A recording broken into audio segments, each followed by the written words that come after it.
సువార్త ధ్వని సిలువ ధ్వని వినువారి హృదయాలలో విజయ ధ్వని.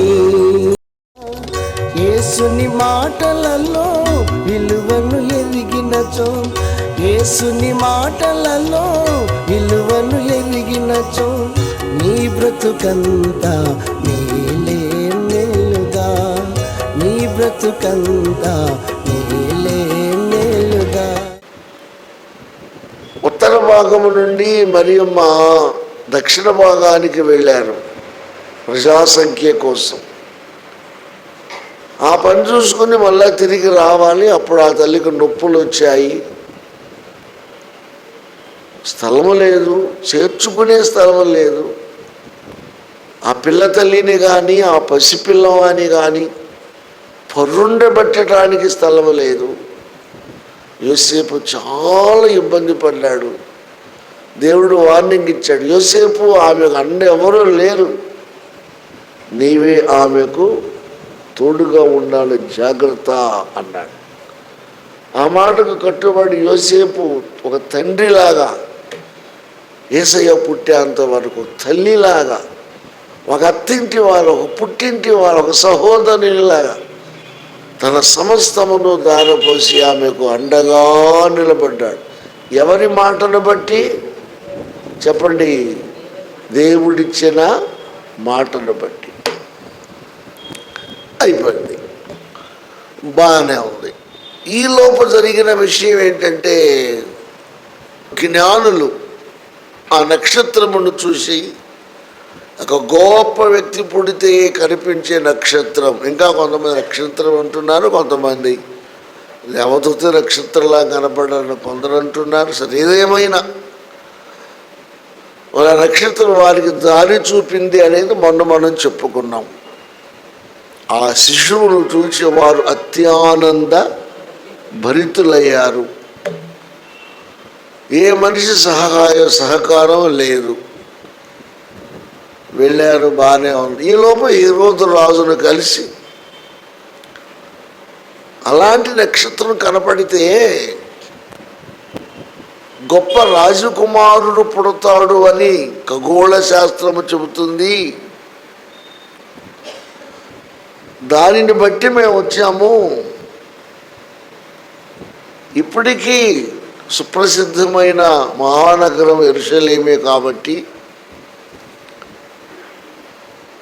ఇప్పటికే రాజులు రాజసింహాసనాలు ఏర్పాటు చేసి సౌలుకాలం లెక్కేసుకుంటే 1100 సంవత్సరాల నుండి రాజరికం నడుస్తుంది. కాబట్టి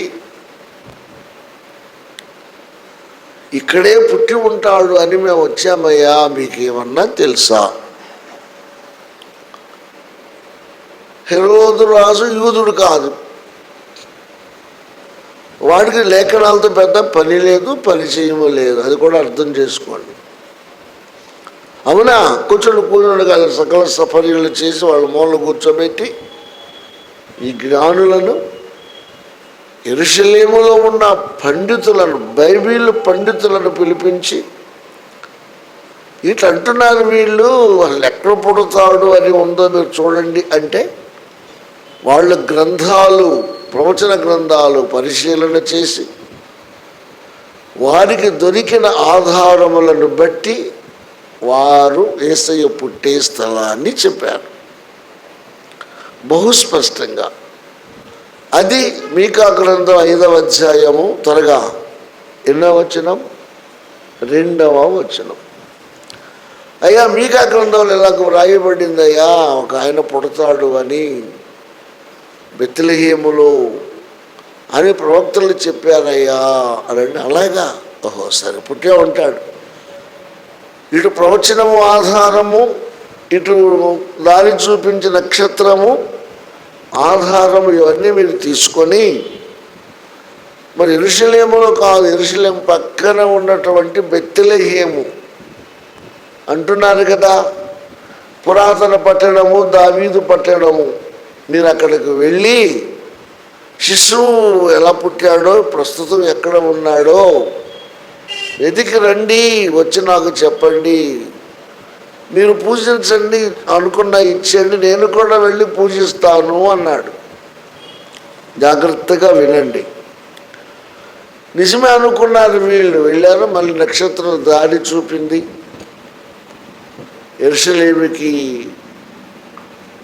యెరూషలేముకి బెత్లెహేము ఏ ప్రక్కగా ఉందో తెలుసా మీకు? ఇదిగో చూడండి, కెమెరా యెరూషలేము అనుకోండి, కెమెరా యెరూషలేము అనుకోండి, ఇది నేను బెత్లెహేము, ఈ ప్రక్కగా ఉంది బెత్లెహేము, అతి దగ్గర, ఇట్లా దగ్గర. మీరు ఊహించండి, మీ మనసులో ప్రింట్ అయిపోతుంది.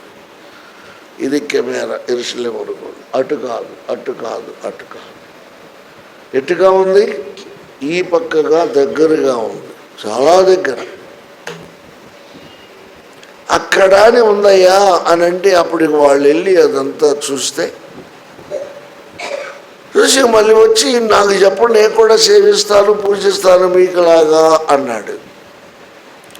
అది వాళ్ళు నమ్మి వెళ్ళి చూసి వాళ్ళు ఎవరొకరు కానుకలు ఇచ్చేసి ఇక మళ్ళీ ఇప్పుడు ఎక్కడికి రావాలి చెప్పండి?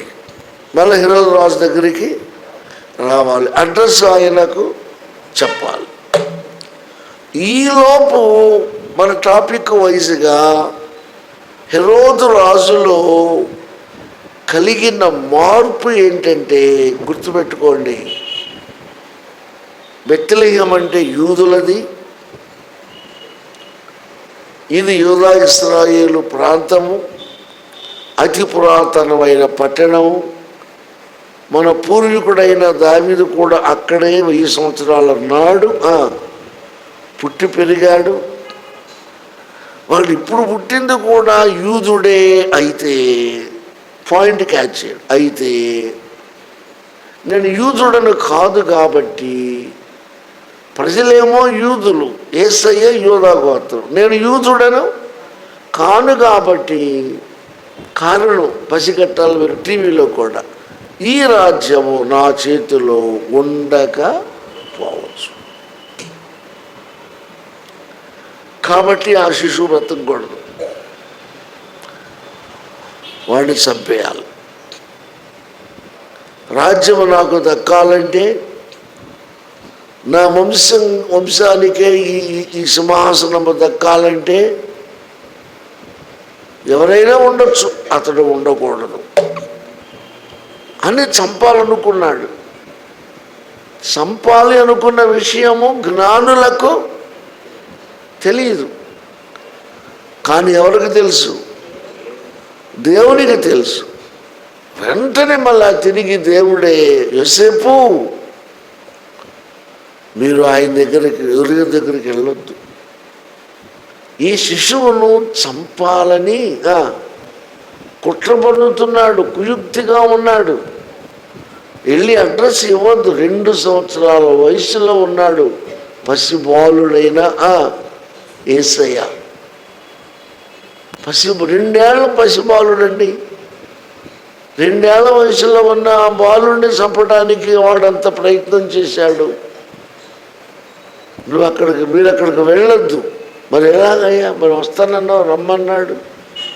మీ త్రోవన మీరు వెళ్ళిపోండి, మిగిలింది నేను చూసుకుంటా. Praise the lord.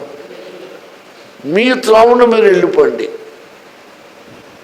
దేవుని దూత చెప్పారు. వెంటనే వాళ్ళు వేశారు. అమ్మో అని భయపడిపోయి, అవన్నీ రాయబడలేదు, ఎంత భయపడి ఉంటారో, ఎంత ఆలోచించుంటారో.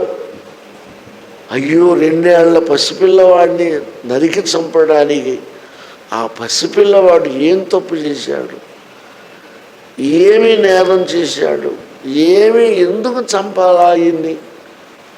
ఇక సరే ఆయన చూసుకుంటాడులే అని వాళ్ళు మళ్ళీ హెరోదు రాజు దగ్గరికి రాకుండా, వాళ్ళు ఎక్కడి నుండి వచ్చారు అక్కడికి వాళ్ళ త్రోవన వాళ్ళు వెళ్ళిపోయారు.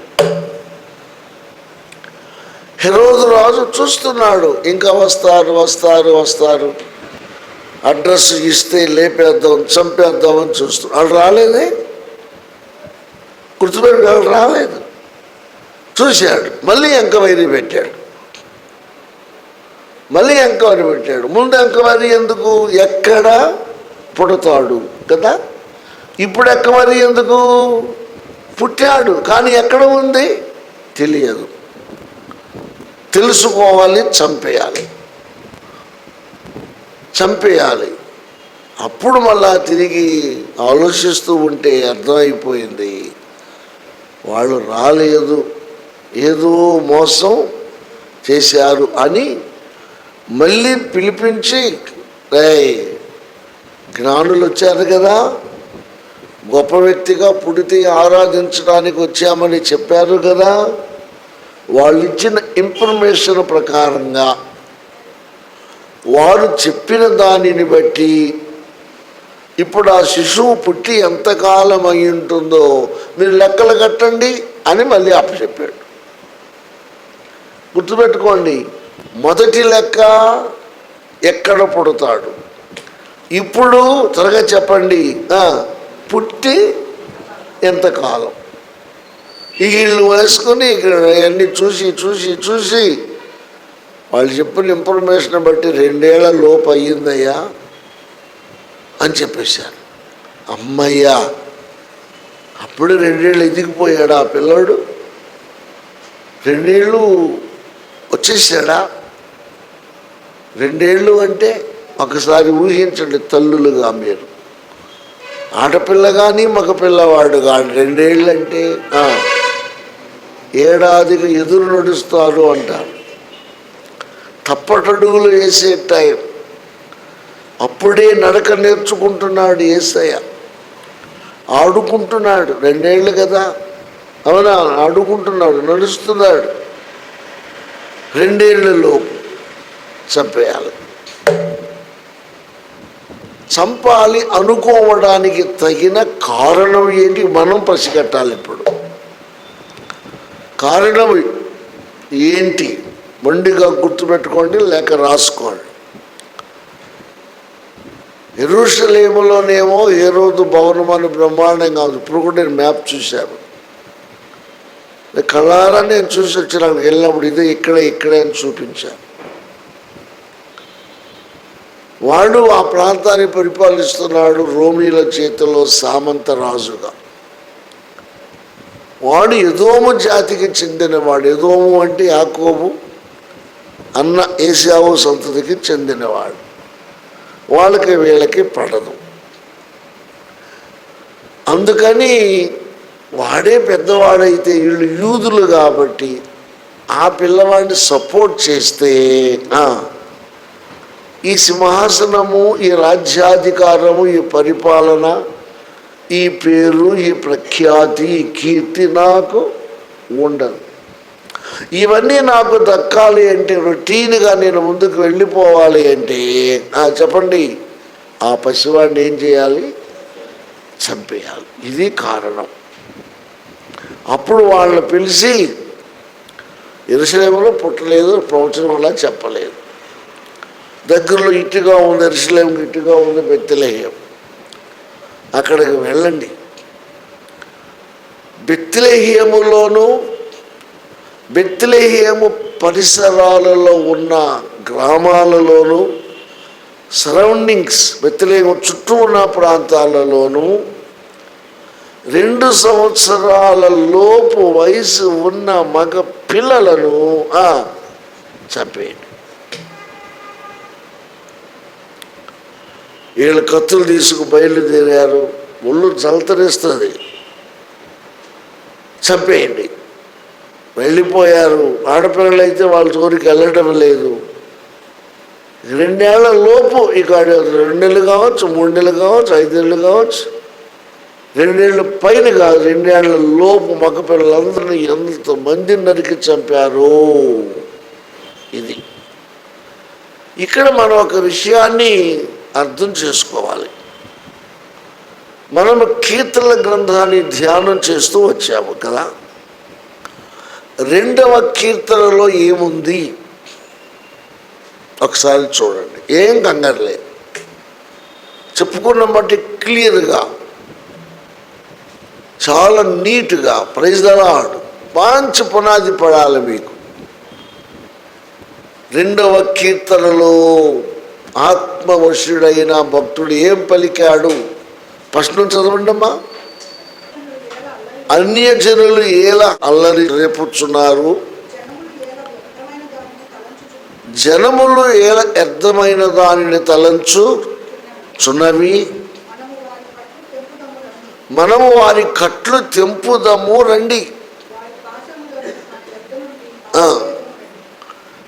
పాశములంటే ఆ బంధకాలు తీసివేద్దాము రండి చెప్పుకొనుచు భూరాజులు యెహోవాకును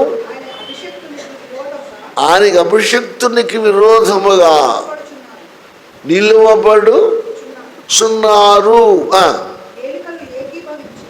ఏలికలు ఏకీభవించి ఆలోచన చేయుచున్నారు. ఇవన్నీ ఆకాశమందు ఆసీనుడైన దేవుడు చూచి నమ్ముచున్నాడు. ఇప్పుడు అది ఇది కలపండి. అభిషక్తుడు అంటే యేసయ్య, తండ్రి అంటే యెహోవా. అభిషక్తుడిని చంపడానికి ప్రయత్నము, తిరిగి మళ్ళా వ్యతిరేకము, విరోధము. క్యాచ్ చేయండి పాయింట్. విరోధము, వ్యతిరేకముగా ఆలోచిస్తున్నారు అన్నాడు. ప్రవక్తల్లో దేవుడు ఏం చెప్పించాడంటే, ఇది అన్యజనులు ఆలోచించిన వ్యర్థమైన ఆలోచన. మనకు కావాల్సిన పాయింట్ అది. ఏ ఆలోచన చెప్పండి? వ్యర్థమైన ఆలోచన. వాళ్ళ దృష్టిలో కరెక్టే. వాళ్ళ రాజ్యం కోసమో, రాజరికం కోసమో, కుర్చీ కోసమో చేశారు. కానీ ప్రవచనము ఆ విషయంలో ఏం చెబుతుంది అంటే, ఆలోచన లేని ఒక పిచ్చి ఐడియా, ఆలోచన లేదు, బుర్ర తక్కువ పని, తండ్రికి విరోధము, లోకరక్షకుడైన యేసయ్యకు విరోధంగా ఏదో చేయాలి, ఏదో చేయాలి, ఏదో చేయాలి. వారి ఆలోచన ప్రవచనానుసారం కాదు. వారి ఆలోచన దైవచిత్తానికి అనుకూలము కాదు. వారి ఆలోచన నెరవేర్చబడుటకు ఎట్టి అవకాశము లేదు. కాబట్టి దాన్ని ఏమన్నారు? అది క్యాచ్ చేయండి. వ్యర్థమైన, అందరు చెప్పాలి, వ్యర్థమైన ఆలోచన. సకలము ఎరిగిన దేవుడున్నాడు. జగత్తుకు పునాది వేయబడక మునిపే యేసు జన్మిస్తాడని చెప్పించిన దేవుడున్నాడు కదా. వీళ్ళు తెలియక వ్యర్థముగా ప్లాన్ చేస్తుంటే, అన్నీ తెలిసిన దేవుడు ఏం చేస్తున్నాడు? త్వరగా నవ్వుచున్నాడు. Praise the Lord, praise the Lord. కొన్ని ఇట్లాగుంటాయి, ఏమీ తెలియకుండా అన్నీ తెలుసు అన్నట్లు, లేఖనాలు తెలియకుండా తెలుసు అన్నట్లు, ప్రవచనాలు తెలియకుండా తెలుసు అన్నట్లు, మేము చేసేదే కరెక్ట్ అని హింసకు పూనుకోవటం, ప్రాణాలను తీయటం, వ్యర్థమైన ఆలోచన. ఇప్పటికీ కూడా ఆలోచన జరుగుతుంది. క్యాచ్ చేయండి. ఇప్పటికీ యేసయ్యని గురించి ఆ చరిత్ర అంతా తెలిసి కూడా వ్యర్థమైన ఆలోచన, వ్యర్థమైన ప్రలాపాలు, వ్యర్థమైన కుట్ర, వ్యర్థమైన చెప్పండి మీటింగులు, వ్యర్థమైనటువంటి ప్రగల్భం. లేకపోతే కదా నేమని అనుకోండి, అలా జరుగుతుంది. ఈ కుట్రలో హేరోదు రాజు కూడా ఒక భాగమే కదా. జాగ్రత్త. దేవునికి స్తోత్రం చెప్పండి. ఆనాడైనా త్వరగా చెప్పాలి, ఈనాడైనా ఇంకా కొంచెం త్వరగా చెప్పండి. ఏనాడైనా క్రీస్తుని గురించి వ్యర్థముగా ఆలోచన ఎవడైనా చేస్తే వాడికి నష్టమే కానీ త్వరగా లాభం లేదు, లాభం పొందలేడు. వ్యర్థమైన ఆలోచన. వ్యర్థముగా ఇలాంటి వ్యర్థారోపణ చేసే వాళ్ళను చూసి ఆకాశమందుండి దేవుడు ఏం చేస్తున్నాడు? నవ్వుతున్నాడు. ఓరి పిచ్చోడా, నీవెంత, నీ బ్రతికెంత, నీవెంత, నీ ఆలోచన ఎంత,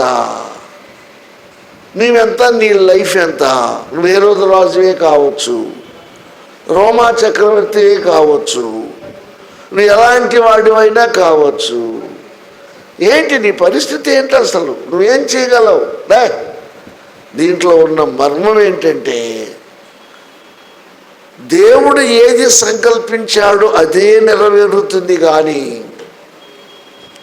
దేవుని ప్రణాళిక ఏంటో అదే నెరవేరి తీరుతుంది. కానీ రాజులు కానీ, రాణులు కానీ, శాస్త్రవేత్తలు కానీ, విద్యావంతులు కానీ, గొప్పవాడు కానీ, వాడు హెరోదు సమంత రాజే కాదు, చెప్పండి, ఈ ప్రపంచాన్ని పాలు రోమీలు కూడా వ్యర్థముగా ఆలోచిస్తే దేవుడు నవ్వుతాడు. సరిగదా, వారి వల్ల ఏమీ చెప్పాలి, ఏమీ కాదు, ఏమీ జరగదు, వారేమీ చేయలేరు. మీ ఎదురు కూడా ధర్మారావు గారు వ్యర్థముగా ఎవడన్నా ఏదన్నా వాయితే మీరేమనొద్దు, అవకాశం 4 మాటలు చెప్పండి, లేదనుకోండి వదిలేయండి. కళ్ళు మూసుకుపోయి మాట్లాడతారు కొందరు, అహంకారంతో మాట్లాడతారు కొందరు, మత పిచ్చతో వాగుతారు కొందరు, వాళ్ళ స్వలాభం కోసం రెచ్చిపోయి మాట్లాడతారు. కానీ పైన దేవుడు ఏం చేస్తున్నాడు? నవ్వుతున్నాడు. ఎందుకని? వాడు అనుకున్నది కరెక్ట్ కాదు.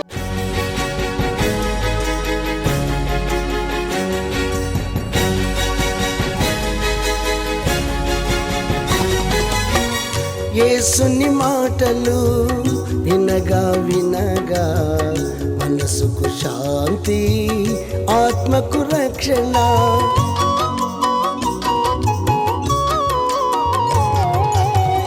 యేసుని మాటలు వినగా వినగా మనసుకు శాంతి, ఆత్మకు రక్షణ. యేసుని మాటలలో విలువను ఎరిగినచో, యేసుని మాటలలో విలువను ఎరిగినచో నీ బ్రతుకంతా మేలే మేలుగా, నీ బ్రతుకంతా మేలే మేలుగా. వినగా వినగా యేసు సువార్త కలుగును హృదయాలలో విశ్వాసం. వినగా వినగా యేసు సువార్త కలుగును హృదయాలలో విశ్వాసం. అందుకే అందరూ రండి, కూర్చోండి, వినండి. అందుకే అందరూ రండి, కూర్చోండి,